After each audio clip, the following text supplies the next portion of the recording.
Magandang araw po sa inyong lahat, lalo na sa ating mga pinuno, kawal at kawani ng Hukbong Katihan ng Pilipinas. Ako po si Father Dion ng Post-Catholic Chaplain ng Headquarters and Headquarters Support Group of the Philippine Army. At ito po ang salita ng Diyos, ang ating gabay.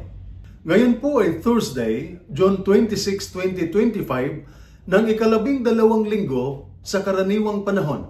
Ipinaalala sa atin ng Ebanghelyo sa araw na ito na ang matibay na bahay ay nakatindig sa matibay na pundasyon. Gayon din ang buhay ng bawat sundalo, pamilya at pamayanan.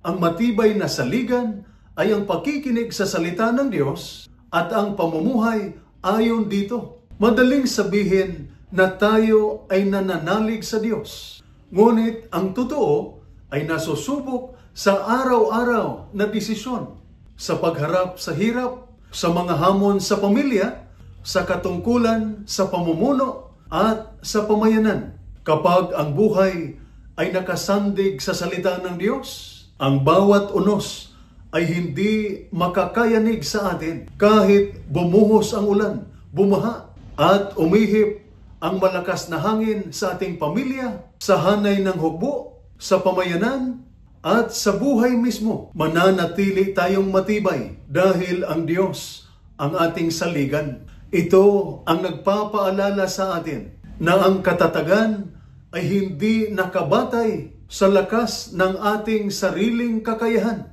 kundi sa lalim ng ating pananampalataya sa Diyos. Ito po ang salita ng Diyos, ang ating gabay.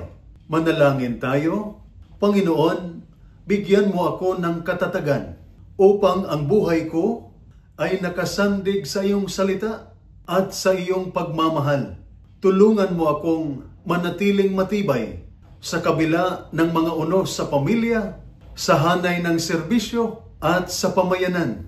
Naway ang bawat pagpasya ko ay nakaugat sa iyong katotohanan upang sa lahat ng pagkakataon ay manatili akong matibay sa landas ng tungkulin. Amen. At sumainyo at sa inyong pamilya ang pagpapala ng makapangyarihang Diyos, Ama, Anak at Espiritu Santo. Amen.